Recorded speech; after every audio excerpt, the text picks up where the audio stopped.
folks, another week. We back again. Exciting creative financing with JB.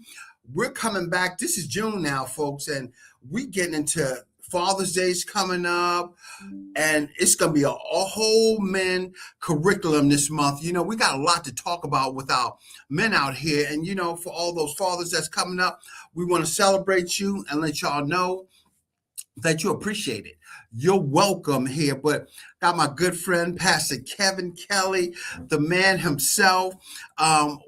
He's not new to this but we're going to have some good conversation today. But it's going to be dealing on some things that we don't talk about a lot.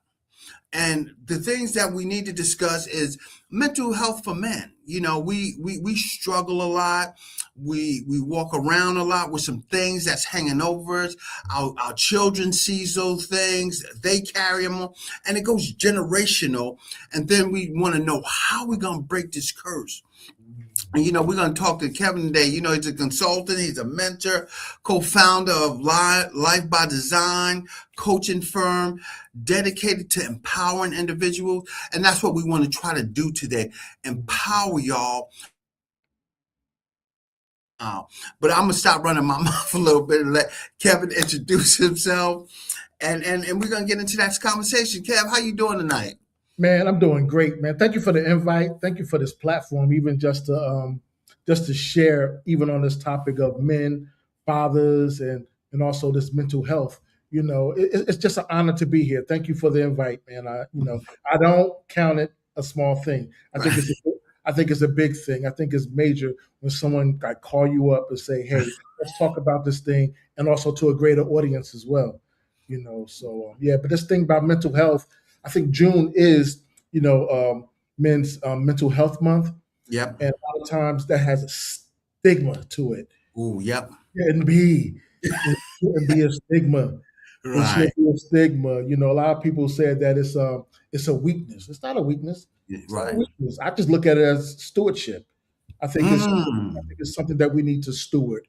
I think it's something that you need to steward. Like me, I'm not a therapist, but I'm a counselor, I'm a coach. You know, I'm a pastor and everything. And so there's some things that may be out of my reach. So if it's out of my reach, I say every man needs a coach. Every man needs a mentor. Me being a pastor, me being a shepherd and minister, I need a minister. I need a shepherd, that type of thing. And I believe that when someone has, some issues, some things they need to deal with, they need to go and seek help. You know, there's been times that I went and sought help. I'm praying and crying while I'm driving. I was crying some years ago, and I was like, Lord, who can I talk to? And the Lord showed me a picture. And that was really a supernatural. While I'm driving on 95, the Lord showed me a person. I pulled over and called them.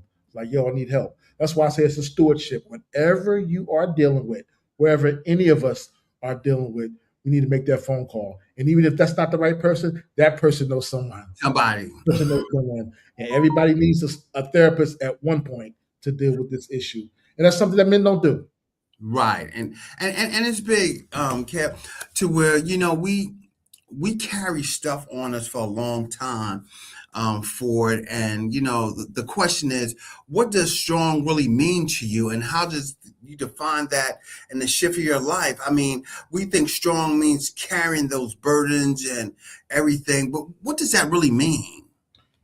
Listen, I just turned 57 the 3rd of June, right?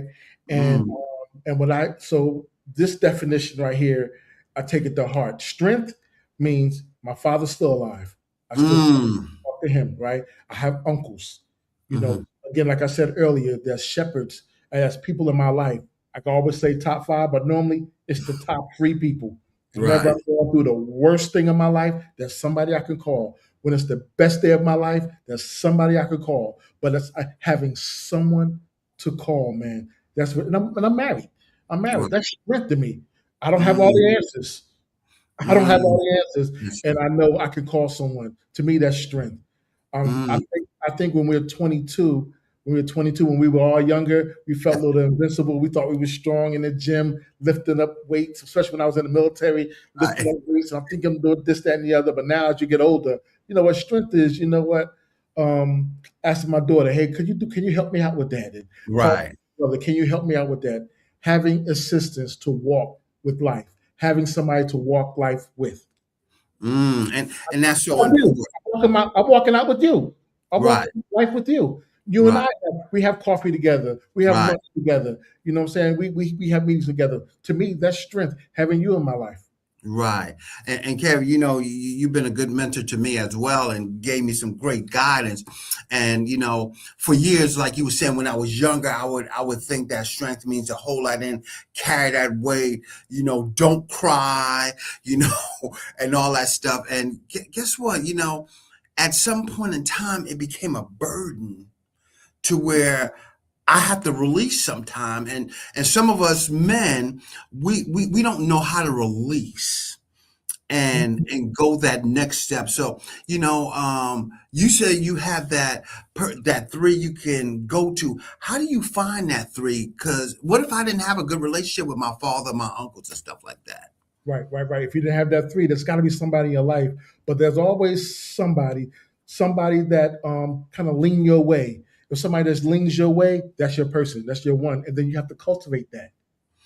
You have to Mm, cultivate that. And the reason why I say that, I'm so passionate about this, and thank you. You know, hmm I have pulled up some statistics because I know we hmm were talking about that. It's funny because 2 days Right, ago, I was on another call and we were talking about finance, me and about five other businessmen.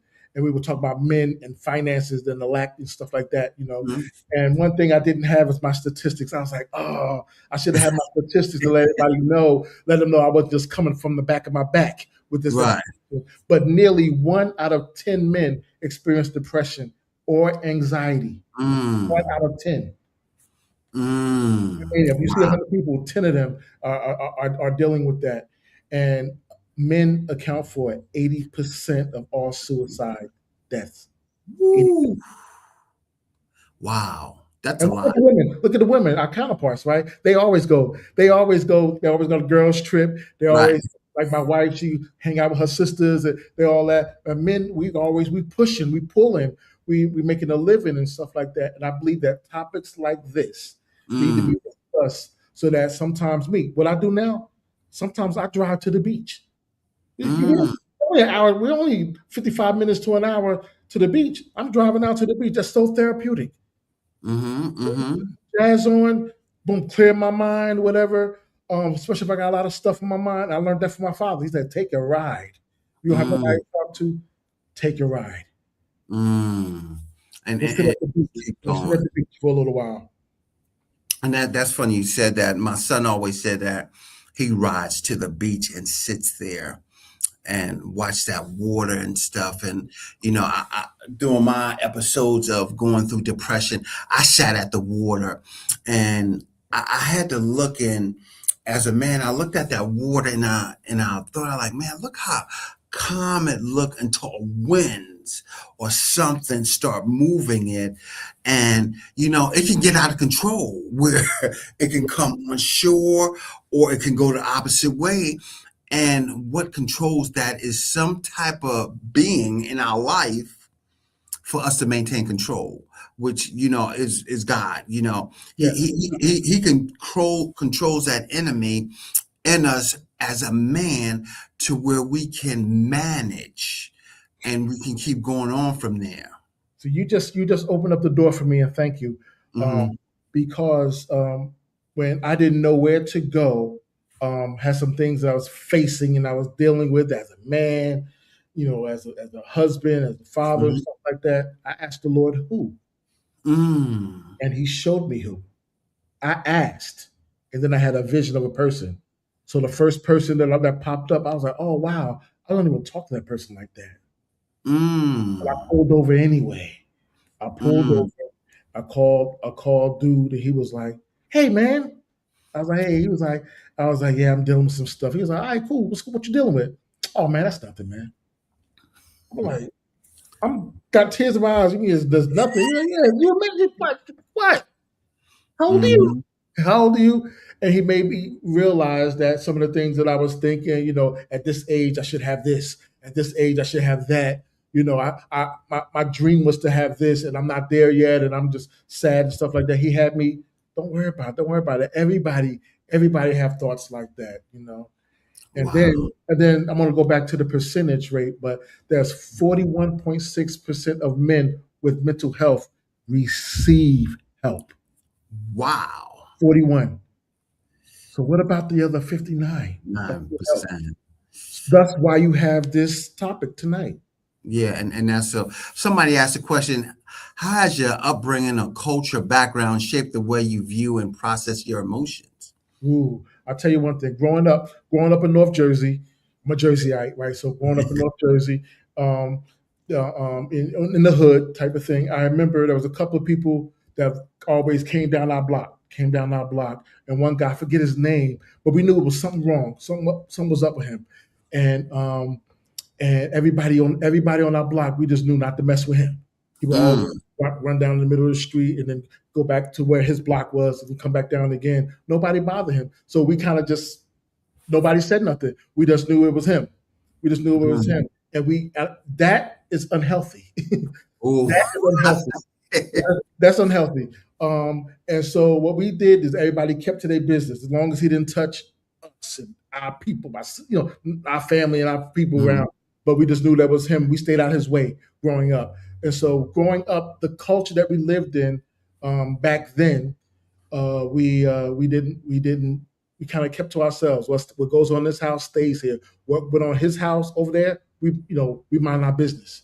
And I think now, if that situation was to happen, I think we would try to find his peoples. You know what I'm saying? We would try to Mhm. find his peoples, try to find where he lived at, and say, hey, is everything all right? And not to call the cops on him, nothing like that. Right, right, But I right. think we would seek help, and I think sometimes people would have sat us down because I remember I grew up in a two-family house, right? So my Mm, grandmother and grandfather lived downstairs, and we lived upstairs. My mother, father, and my three sisters and I, we lived upstairs, and so mm. we had like the family, two-family house. We that was our business. So anything Mhm. anybody came with us, they was dealing with the whole house type of Right. thing. So what goes on in our house stays in our house. I think that we kind of get rid of all of that type of stuff. Thank God, Mm, thank God we had a pretty decent upbringing. We had no issues. Thank the Lord, because mhm. everybody don't have that story. But Right. I think in the case that I was mentioning earlier, you know, I think somebody should have reached out and also protect some of the babies. Mm-hmm. And Charles says, sometimes your dreams are not what you were put on this earth for. You excel from the seeds that were planted in you. And that is so true, Yeah, that our seeds that we planted in us. And it just goes back. My ex-father-in-law, he was telling me he lived right down the street in Louisiana from where that man killed them 8 kids. He said blocks, and he said, he said, what was so crazy about it? He like, I seen this man on a bicycle. He seemed it like he was 100. He was always good, and kids running and playing around him. At no time did anybody ever expect that to happen. yeah, Where, he was in the newspaper. He killed what, 7 kids? yeah, 7 of those kids or 8 of those kids and stuff. And the neighborhood was shocked and everything was wondering what can trigger somebody to go through that. And in that conversation, Kevin, I had to say to him, he was dealing with some stuff yeah, that smile was hiding. yeah. And we walk around and we smile a whole lot. You know what? I love the whole pact of this concept of community. I mean, real community, where Hmm. we can be vulnerable. I think that's what Charles was saying earlier about a strong man, Hmm. able to reveal his vulnerabilities, but to the right person, but to the right people. Perfect. You know, but even in a strong community, you'll be able to peek that out. You're able to look and discern and see that's a situation about to happen. That may be a ticking bomb. So ticking time bomb over there. So if that's a ticking time bomb, not just to protect ourselves, but to protect this person. So sometimes we're going to have to be a little uncomfortable and be inconvenienced and do something that we were taught not to do. Sometimes we Mm, find somebody's business and be like, mm, hey, but are you all right? Hey, brother, are you mm. okay? And if you're not, I may not can solve. We could talk, but here's an 800 number. You know, Right. There's 800. I'm gonna share something with you too. Mm-hmm. So, some years ago, I have some partnerships with schools and contract Mm-hmm. some school districts and everything. But before that, I was pro bono at another middle school. Before I got the contracts with the other schools, and I found out that something happened with one of the mentees. Something possibly happened. I didn't get the full story, but it was leaning that way, and I was and it took me about a week to make a phone call. Mm. Make a phone call because one of my mentees may have been violated, and so and I was thinking, man, if I call, what's going to happen if I call and something did happen? You know, is this guy, little kid, gonna get in trouble with his people that he stayed with, or am I gonna save his life? I had to make a decision when I made that phone call. Mm. So, as a mentor and as someone that's in the school, and also as a life coach, I'm required to make that phone call. So I made that phone call. And if Mm. nobody would have made that phone call, I mean, I don't know what happened after that. I just know that he was no longer in the program. That kid was no longer in the program. Wow. I don't think they might have put him into another school, or whatever. But I believe that I kind of helped in that pivot in his life. And that was a hard pill. Before I made that phone call, I'm gonna be honest, because of how I was raised. I think somebody asked that question. Because of how I was raised in my culture, Mm-hmm. it took me about 30 minutes to make that phone call because I was raised mind your business. Mind your business. I was See. raised mind your business, and so when I was sitting in the car and I had a meeting with other mentors. We had a meeting and we talked about that. They was like, Kev, you got to do what you got to do. I said, okay. So I left the meeting, sat in my car, rolled up the windows, and was dialing the number. But before I hit send, I just sat there and tears came down my face because I was, what's the word, conflicted in what to do. Mm. Should I mind my business or should I call and save this guy's life? Life. And Wow. I called the number, and then he was no longer in the program. He was no longer Wow. in the program. I just called. I mean, the questions that they asked me, I just said something happened. When when the sibling came home came home, so we Mm-hmm. came home from being incarcerated. Whatever, something happened, but I don't know what happened. But I just know this guy wasn't the same again. So they was like, "Thank you." Wow. And so the question is, why do you think society historically conditioned men to equate vulnerability with weakness? I don't know, bravado. And I also think because of programming, we were programmed that way. One thing is, what all you have to do with one generation, all you have Mm. to do is program that one generation, right? Mm. The next generation is taught that. Mm. Next generation after that, this is what we do. This is how we are. So you got three generations of this function because the Mm. first generation was programmed either by trauma or by being sharecropper and Jim Crow. Mm-hmm. Mm-hmm. Yep. Programming. So you got three generations of programming that was actually caused me almost not to make that phone call. Wow. Being Wow. trained, being in the military, being trained and Mm-hmm. life coaching and all this stuff, counseling, being also a counselor, even at the prisons, Mm. entry, mentor, all that stuff. And then at that moment, it took me 30 minutes to make that phone call to save someone's life. So at that point, I chose someone's life over culture. So can we choose things? Can we choose Christ? Can we choose, family? Can we choose legacy over our culture? What we think our culture is, how we were raised, how we were trained, how we were programmed. Mm. And that's good.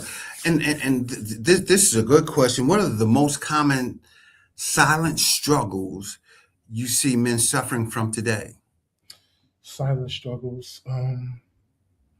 that you can't really you know something like you say you seen that and you knew something was wrong, but nothing was ever told that we see. How about this? And part of a man's DNA and their identity. Mhm. Sometimes what we like to do is it feel good, like I say on payday, but we have money when Right. we've conquered something, when we got this new contract and everything, but not having enough that eats Mm. a man up. not having enough money, Mm-hmm. resources, can't take care of your woman, can't take care, Mm. and she's talking to you and you all that, sex is not gonna be good Right. for a while. I'm talking about, because of contention. Right. Contention, sex and money and stuff. Do you hide that? I know of a man. Lord have Mm. mercy. I know of a man who things didn't go right or whatever for him. He was stop going to work. There was no work, but he getting dressed like he was going. Wow. You talking about a silent killer? That's a lot. You'd be surprised. Mm. Mm. And sometimes, Not and, having and, enough money. and the real talk of that, Kevin, as men, sometimes we think that sex can compensate for financial gain. and that's the furthest from the truth of what's really happening out here. I tell you what. I tell you what. I tell you what. Being married or not being married, but your Hmm. significant other, when you don't feel good about yourself, when you don't feel good about yourself, there's nothing good. Sex ain't gonna nothing cutting the grass, none of that. Right. It's your own self identity. I was Mm. one of the takeaways that I had, one of the strong takeaways I had when I had this meeting on Sunday 2 days ago with five other men. These men were successful, powerful men. I felt even honored just to be in their midst. But the takeaway was one of the takeaways that really stamped my heart was that some men are distracted even by their job because their job is Mm. not their purpose. They hate their job, but they go in there because they know how to pay the bills. Mm. So someone for years, decades, going to a place where they hate. And you're thinking, yo, a man don't work, he won't eat, right? Right. But he going to a place that he hurt because he's not in his purpose or his destiny. Thus, why there's life coaches, why there's Mm. to help you tap into your gifts, your talents, your abilities, or whatever your passion is. Not that you quit your job, you go out there, launch out there in the deep, and don't have nothing to land on, but at least something. If you don't know who you are, you don't know where you're going, and you just go to a job, I think those years are over. I think we had to do that, after Jim Crow, after the civil rights movement, we was Mhm. thanking God for a job. We was thanking God for a job. Now there's more technology, there's more innovation, there's more technology. There's just so many things, more opportunities for African Americans, for brown people in general. I think now it's like, let's start tapping into our purpose and our destiny. What do you like? There's training out there. You can go to YouTube University. You can do anything like that. And if you have a mental illness, you can get help. And you could do it. Mm. You could do that on the side. Yeah, yeah, I yeah. don't have to know. You can get your medicine. I mean, I'm telling you, people have getting medicine. I seen this on TV that you could get medicine, HIMS, Mhm. HIMS. Yes, You could yes. get, they can send it to your house and it'd be inconspicuous. So you could get any kind of medicine inconspicuous, so your neighbors won't even know this guy got some antidepressant Right, right. type of thing. So there's so many different options that you can get to assist you in You. your issues, whether it's mental health, whether it's you're in a dead end job and Mhm. you don't feel like you're enough, you don't feel Mhm. like you're enough, you don't feel like you have enough, you don't feel like you belong, but Mhm. there's other opportunities that we could point you to. We could point you to get some help. We could point you Right. to, what do you like? Mm. That's what I do all the time for life coaching and business coaching and all that. I help people with that. Those are my clients. Wow. And that's good. And Kev, that leads us to this next question. How does the pressure to be the primary financial provider impact a man's mental well-being? We were just talking about he lost his job, How does that affect me in that household? That depending on your programming, depending on Mm. if you demand now, within the last 20 years or so, women have last 25 years or so, women have been making it in corporate America. I mean, Hmm. really, really, black women are the most educated in this country right now. This is Yep. statistics right now. Black women are the most educated by far in this country, right? Right. So now a man really got to step on his ego by listen, wait a minute. Sometimes, however you want to live, listen. Listen, one of my good friends lived in Jersey City, and we still tight to this day. I always talk to him, and I looked up to him because this man right here, we always talked about money. Even back in the day, we talked about money. Before I moved down to Delaware and all that, we talked about money, we talked about finances, and when we were hanging out in the streets and stuff like that, he always said, "Well, I got this. This is how much I'm gonna spend all weekend." So he was a disciplined person. So he married a young lady that made more money than him, and we was all cool. She made more money than him, considered a lot more, right? Mm-hmm. He didn't have an ego. Who had the nice car every 2 to 3 years? It was her. Who was driving it? Him. They were married. The two became one. Mm. So it wasn't about him. It was about them. It was about Right. him. He was like, so she made considerably more money, but they were so much in love, they did things together. And Together. so because they were married, they went on vacation together. She didn't go on vacations and leave him home. They were together and they made it Right. work together. So I think in that case, to me, when I was watching that amongst all my peers, Mm-hmm. guy was a hero to me. He's only a year Mm. older. I mean, this guy was a hero to me because at a young age, he's always disciplined about his finances. And now when he got married, the finances on both of them and Uh, not him. And just he one. had a more healthier mindset, growing up. So Right. And so it does not, it's not how much you make, it's how you invest. And also when you're married, you become as one. You won when you become as one. And if you struggling or short a little bit and your significant other, they got it because it's all in one pot. You're not separating and picking up, oh yeah, this is yours, this is no. You bind that together in one so you don't have that. And guess what? Being the priest of your household, that's a conversation that y'all have together. yes, And that man's judgment, if the woman surrenders to that, she's gonna let him lead regardless how much money she makes. right. And she's a And winner. And she's a that's winner. He's a winner, no matter who makes the most money, type of thing. And you know what?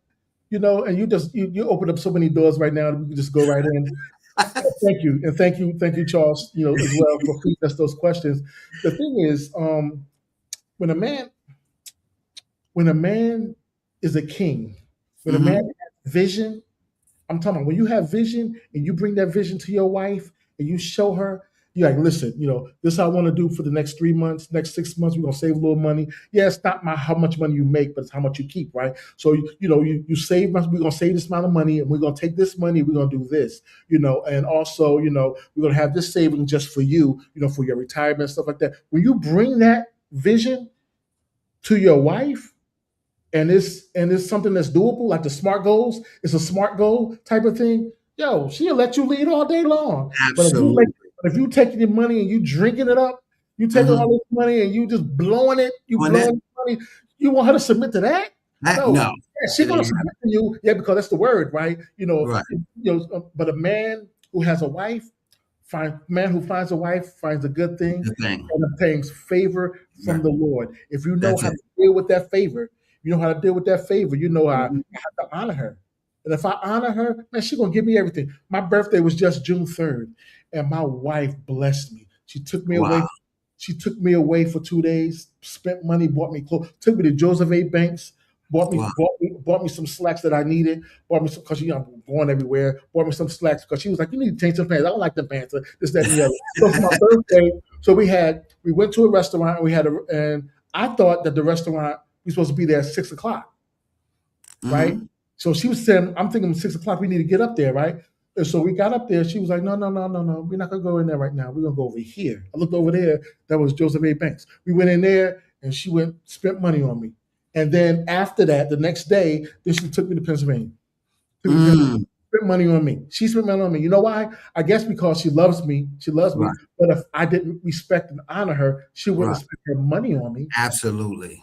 She Absolutely. would just paid her bills This and then did what ain't she had to do. It'd have been like, this is what we do for duty. But what she right. gave me was for love. Love. And that's quite and that's amazing. My wife, she gets these shirts and stuff like that. And it's so meaningful to where, it's more than just the basics of the marriage.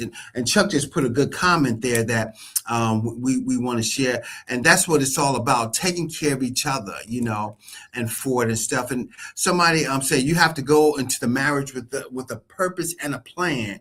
That way each person knows their role. That is so key. When you know your role, when you know not your job duty, your role, because there's a difference between job duty and role, and we'll get to that later. But somebody asked the question, how can men build deeper, more meaningful friendships where they feel safe to talk about their struggles? How can we do that, Kev? Because we shy.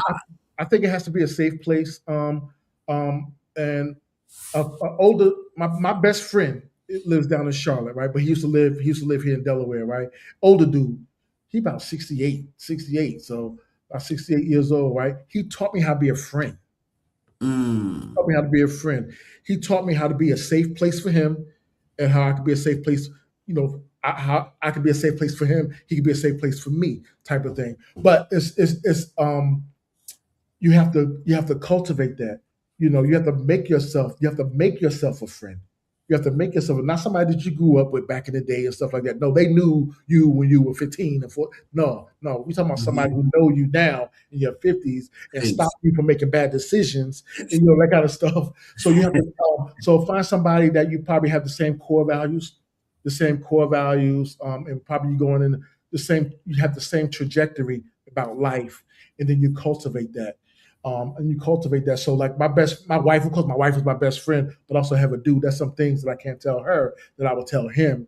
Like I'm venting about something, I go to him, and that's some things he will say, like, Kev, you was wrong. You was wrong on that one. Go ahead and buy some flowers, man. You need to repent, and you need to buy some flowers. Buy some flowers. That's it. Real conversation. Buy some flowers. And then one time I had to check him on something. And he was like, I don't know. The next day he thought about it, he slept on it. He was like, yeah, I think go ahead and buy some flowers. And so we buy some flowers. We do it up for our wives. Not just go somewhere and buy flowers, bring it back. No, I have it delivered. Because I'm cultivating also. Even I've been married this year. I've been married 29 years, right? So I'm still cultivating. I'm still learning. Like, I don't know this. I go into the relationship with her. I'm still trying to discover her because she's not the person that I married. I'm not the person she married. I'm changed. I'm in menopause now. You know what I'm saying? I'm in menopause. And so I'm still discovering her. I'm discovering her at this age. I'm discovering her, some things that she used to like, she don't like no more. Like, there's some food that I used to like. Like, I got a funny story about this. She used to, when we first got together and we were living together and before we got married and everything, she was making some hamburger helper, right? And I would eat it. I like that. And so one time when we first relocated, when JP Morgan relocated me down here to Delaware in 1998, I got relocated down here, right, from New York. She said, "You want hamburger helper?" I said, "No, I don't want it." She's like, "Why not? It's easy to make. We always got it." She was like, I said, "I don't like it. I don't want it. I don't like it." She said, "How come you always ate it?" Then she said this. She said, "Well, I made it before. You used to eat it." I said, "I don't like it. I never liked it. I never liked it. But I ate it because you made it." Right. I ate it because you made it. I never liked it. It wasn't bad. I was sick and I didn't like it. I don't like that. I don't like it. I don't like that one. I don't like that one. But I did it because you made it, because I love it. But then she realized, and she was like, "Oh my God." And as you get older and married and stuff like that, you start to say things like, "I never did like that. I ain't like that. I ain't like it. But I love you." Right. But I love you. And that's some things that we had. Well, you talked about vision. I want to discuss. Yeah. I think Charles or somebody else have said something about vision in marriage.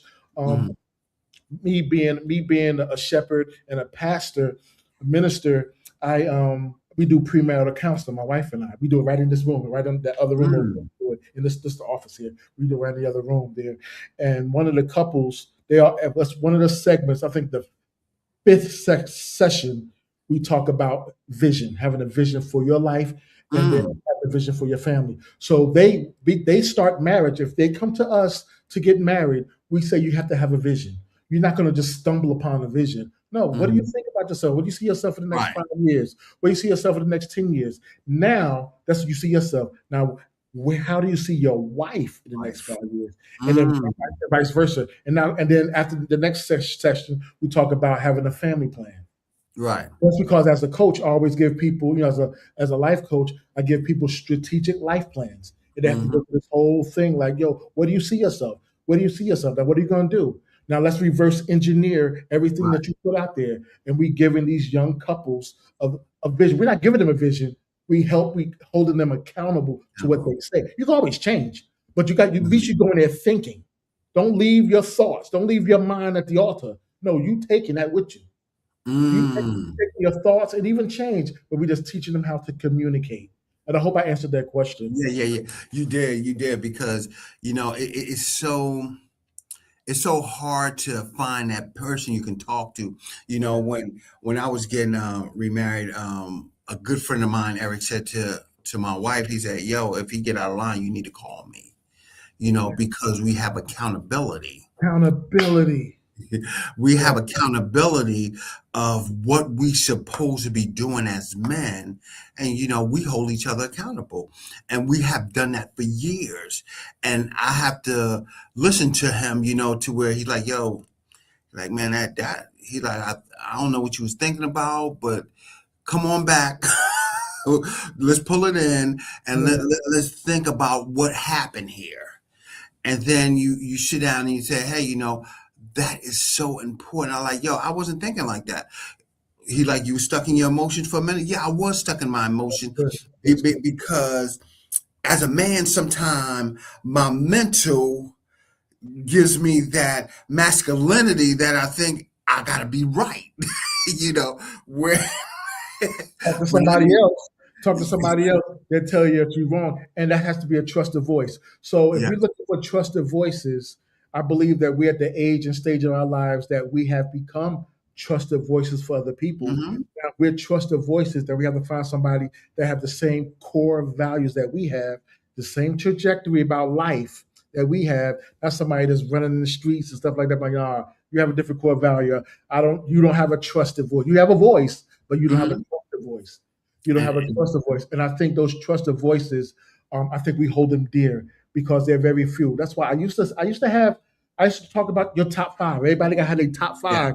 I used to always say that in my keynote speeches when I go to these universities, when I go to these organizations.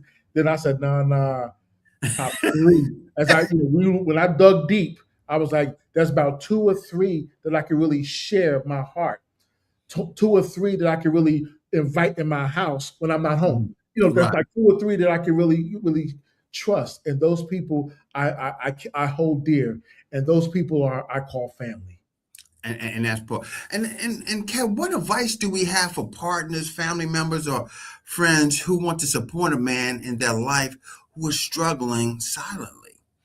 If they're struggling silently, I believe I've seen people that were struggling silently, and I just made myself. I try to make myself that trusted voice, but I let them on their time. Let them know, hey, I'm here.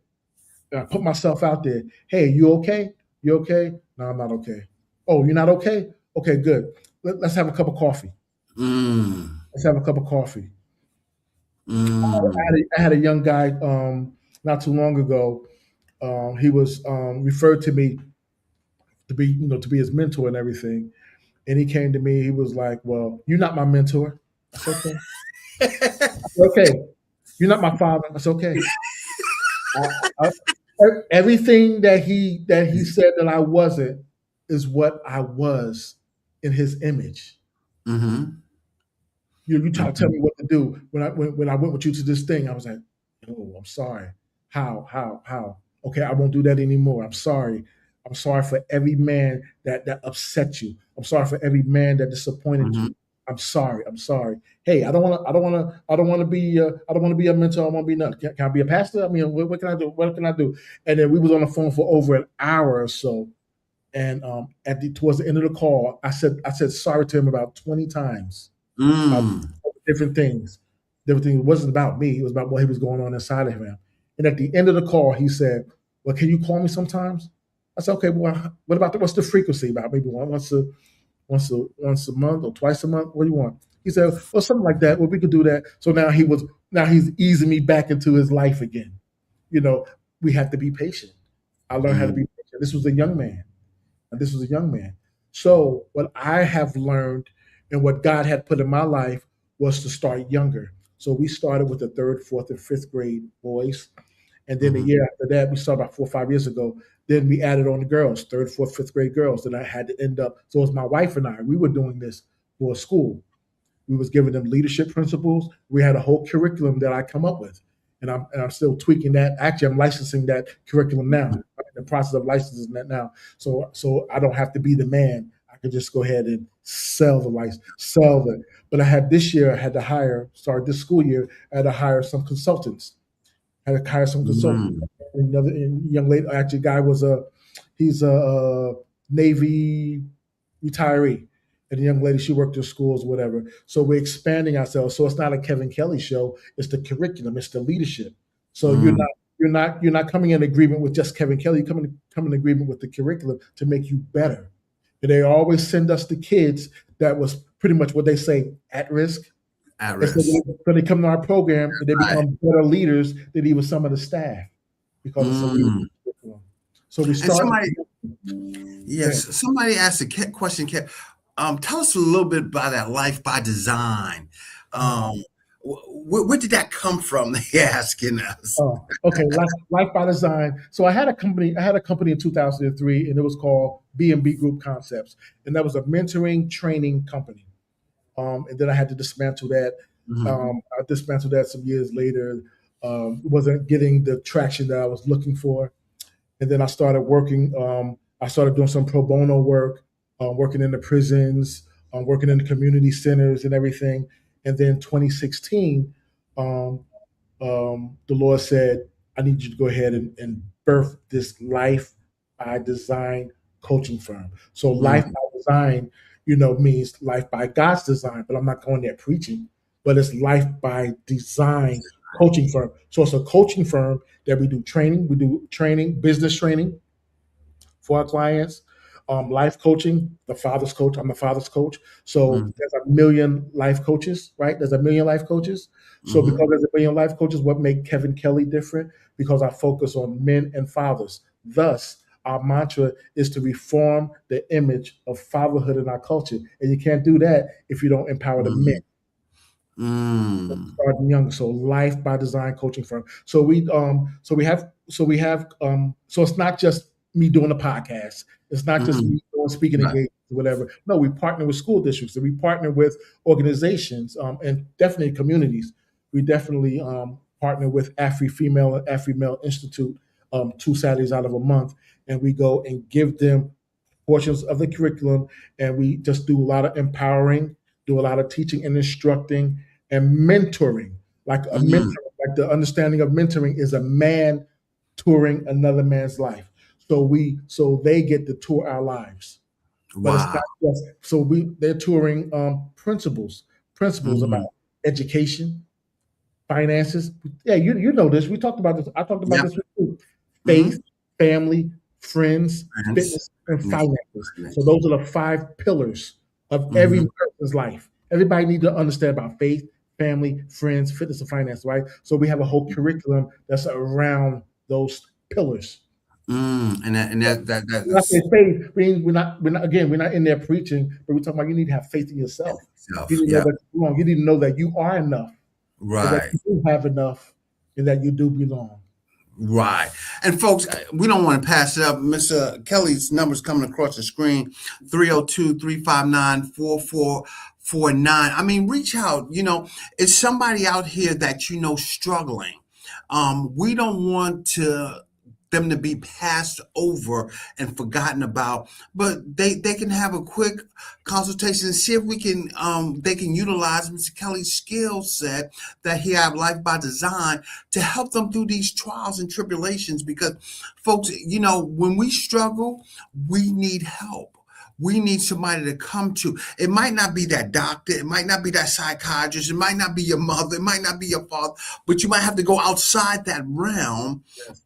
because like Kevin was saying, it's that ear, it's that person that you can listen to you and help you incorporate what you want to do And that leads me to this question somebody else. How does unaddressed mental health in men affect the way they parent or lead? Yeah, they How take that. does Oh my God, yeah. Oof, oof. So, that's a so lot. yeah, this is good. I'm going to say this. So, if men account for 80% of all suicides, Mm, 80% of all suicides, that affects our families. That means the wives or women in their lives, their children, right? The families, then the communities, then the cities. That's what's affected. 80%. right. 41.6%. 41%.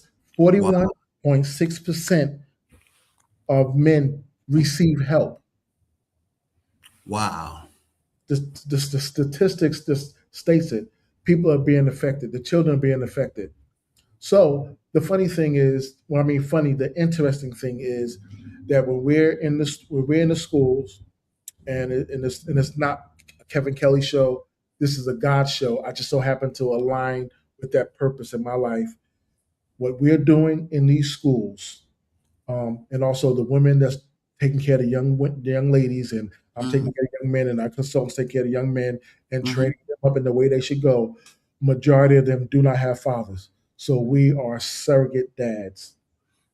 mm, wow. So we're reaching them young, so they won't have to have those issues. And that's a big, huge step so they won't have to linger with that stuff for years And if I and could do years. my part, and if I could do my part, this is so sensitive to me right now. But if I could just do my part, there's other people that's doing their parts, right? But if I could just do what I've been equipped to do, I've been trained to do, I've been commissioned by God to do, I just worry about stay in my lane and I do this. Or whatever Mm, God has me to do.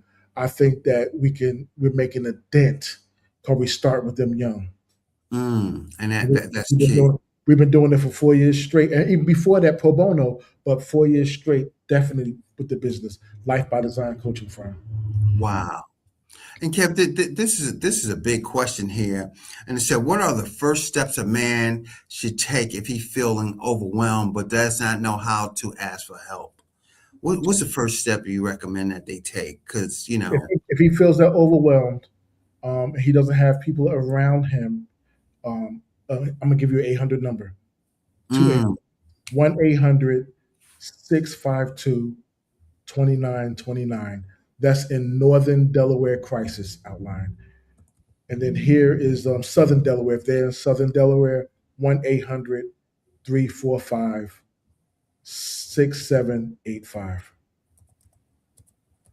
and that's for Southern Delaware. That's for Southern Delaware. And Northern Delaware, again, is 800-652-2929. Mm, And it's not, I'm telling you, it's not a weakness. Mental health and having little issues, whatever it is, unaddressed issues, it's not a weakness. It's a stewardship issue. woo! All it is. You don't know Break how to that down for us, Kevin. You don't know how to steward it. We steward our health. We steward our minds. We steward our education. Um, for me, I know what my purpose is. So it's Hmm up to me to get the education, to get the training, to get the knowledge, to get up to date, to get the technology. So I have to steward that. I have to steward my purpose.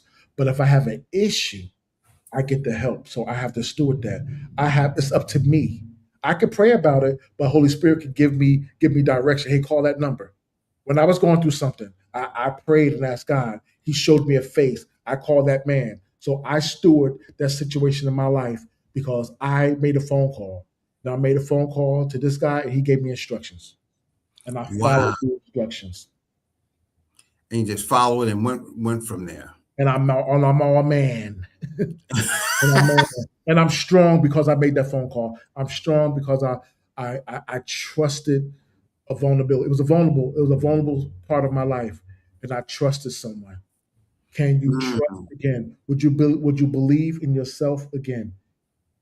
Can you, if it's mm, not you, can you help that person believe in himself again? Give mm, them the 800 number, or give them my number, or give them other people number, give them my website, give them something. People need help, and we need to help people. People need Yeah, help, and we need to help people. and that is so important. And what daily habits or routines have you found most effective for managing stress and anxiety within men? What helps them? Having a system and being consistent with that. So, Mm, whatever your system is waking up in the morning meditating, waking up in the morning praying, wake up in the morning, but doing something consistently that gives your life purpose. When I miss a day or two because of traveling, because whatever, being away, and I'm like, okay, I didn't spend that much quiet time or time reading the word or reading this book that I'm reading, kind of stuff like that. There's something missing, right? I'm like, I got to get back to it because that's my thing. That's my system. So create mhm, a healthy system. If you don't have a system, create a healthy system. I talk about this with my life management plan. Create a system. Find a part of your day, your awake part of your day, that you can mhm, spend some quiet time. Spend some quiet mhm. time thinking, reflecting. And if you're reflecting on something crazy or something hurtful, don't reflect on that. Don't reflect on that. Don't reflect on that. Start dreaming with God. Start dreaming again. Go back to when you was 22 and start writing down your goals. And then you meditate on those goals.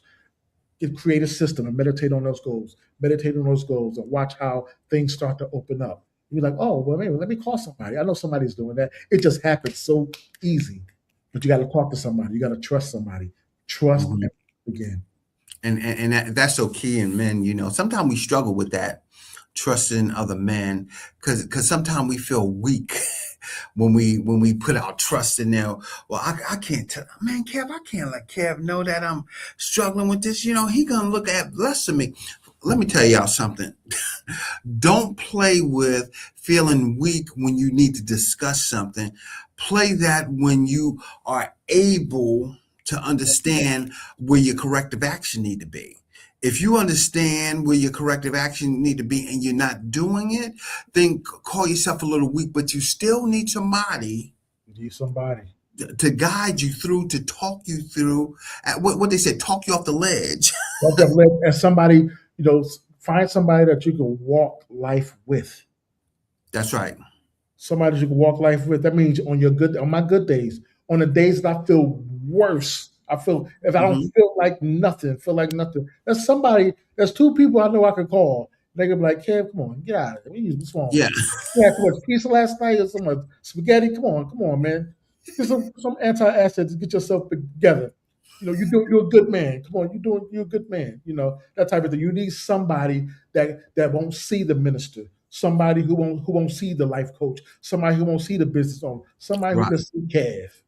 That's it. I need somebody to see Kev sometimes. And that's so key. And as you said, develop some good routines, to get you out of that. And it said if you could change one social normal regarding boys and mental expression, what would that be? Mm. If I could change what I would like, change the norm. So I would want young men and boys, because we're so competitive in Hmm. sports. Part of the programming, I would introduce vulnerability more in the youth, both for boys, young boys. Be more Mm, vulnerable. Yo, if you're having a bad day, cry. So what? Cry.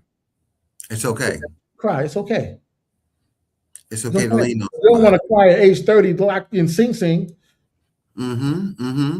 And it's okay to cry. I tell men that all the time. It's okay to cry and get that out of you so you can start to build and you can start to get over that little hurdle you're dealing with. A lot of times, we feel like we got to walk and we got to be all the way alone so nobody can see us. No, if you got to let go, you got to let go. I, Yeah. I remember I was sitting on the bed one time and I had a moment and my wife was there and I was like, man, I just had to let go and she rubbed my back, and she it's gonna work out, Yes. because my mental of what I was going through was overwhelming. I couldn't even hold that. I Mm. couldn't I, I couldn't preserve that. But when you have that support system right there to know that, hey, I got you. And when I got you, just let yourself go, and then Mhm. go ahead and start building from it. But when I was able to do that, that changed my thought process to where I ain't gotta hide in the closet no more. If you could be cool in your skin, if you could be Mm, okay in your own skin, and just look at those times as just, not even a chapter in your life, it's just a page in your book, mm-hmm, just a page in a chapter, just a page. mm-hmm. But like, yeah, okay, I cried, so what? I'm still cool. I still can You're fight. right. You know what I'm saying? I can still go down if I need You give to. me hands still. If I need to, type of thing. But that doesn't make you less than a man. That's You know, right. then we have to redefine manhood. You have to Mm, redefine manhood. Okay, man don't cry. Okay, well we need to throw that. We need to burn that book. That was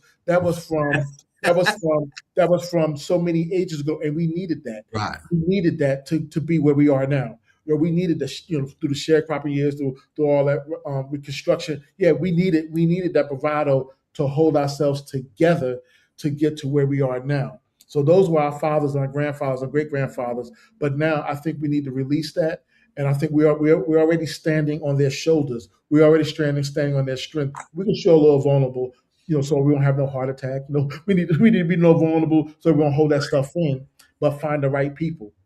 Find Yeah. someone again, and I think this is probably the fourth time I'm saying this. Find people who have the same core values that can understand that can understand who you are, and then you have to That train is and so teach them key. and nurture that. Yeah, that is so key. Everybody can't handle everything. Right. And on a man's standpoint, you could have been dealing with them for a long time, but they might can't handle some of those topics you're gonna have with them. And that's okay, because that might be a different type of friend you're dealing with. Mhm. But somebody that can handle that and give you some accountability is what you want. And where you come to say, hey, Kev, I'm struggling with this thing. I just don't want to deal with this dude here. I want to shut this down and stuff. And somebody that can listen and say, hey, maybe you at this walk. Mhm.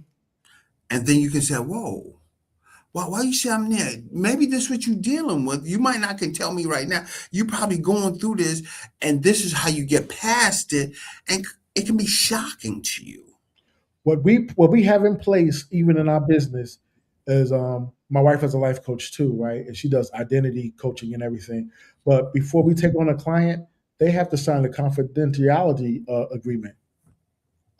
So what's discussed here, unless you're going to, and this in this, we have a clause there. Now, if you about to hurt somebody or hurt yourself, then we have to make a phone call. Ooh, did we We lose have to you? call. But we ain't running your business. I ain't gonna preach your business on Sunday morning in church. You know what I'm saying? That type Yeah. of thing. But there's a confidentiality agreement that we have. So that's another security for someone that needs to really share and vent. You know. And that's awesome that you have that, Kev, because sometimes people don't know how private their conversations are, and that can be a reason they don't want to share sometime for it. And you got to let them know that, hey, this conversation stay right here. I go through therapy, and I talk, and they got to let me know. They're like, this stays right here. Just let it go of what you're feeling. And guess what? Sometimes I don't want to hear what my therapist have to say. But guess what? It's the honest to goodness truth of what I need to change, how I need to develop, how I need to be a better man. Ooh. And the best. And it's good to be trained. I still get trained. I still go through training because when people share with me, especially as a pastor too, people sharing stuff that me, and after they share with me, once they leave the office or whatever, then I'm sitting there and then I have to release the stuff that they and it's from my ears to God's ears, God's ears. That's and, it. I'm getting off of me. I'm That's releasing that, and then I go back home to my wife, that's it. and I be Kevin at home.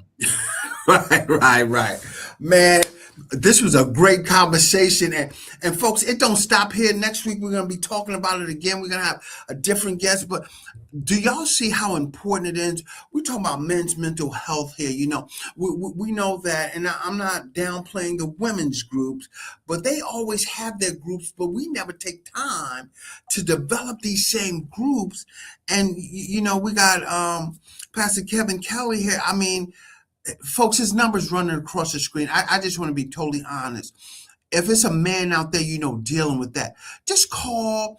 If it's just for him to listen or to find somebody or an outlet for you that you can utilize to get better, that is what we need to do now. We can't go on another day struggling with the same issue and not have a resolution to it. And this no judgmental. This not judgmental. This is not about you did this when you was younger. This is about restoring you as a man so you can be that priest of your household. You can be that leader that you're supposed to be led by. And guess what? And you can start working in a better version of yourself. Yes. That's what we're talking about. And Kevin, if you got some final comments before we end that you can just enhance and encourage these men out here, that'd be great. Yes, I think there's a smooth way that we can help our loved ones, our brothers, our fathers, uncles, young cousins. I think we should check on them. Check on them without probing. There's a way that we need to check on them, and check and leaders. If you're owner of a company, if you're a manager, definitely if you're an entrepreneur, um, um, check on your team. Mm. Check on your team and send them help. Send them help. Send them something. Have a retreat. Team building, whatever. Build community. And that is so key, folks. We came to the end of another great conversation. We did it again. We reached somebody out here. We don't know who it is right this minute, but somebody was reached out here. I want to thank Kevin so much for participating with us and giving us that knowledge that we need to keep going on. Life by Design.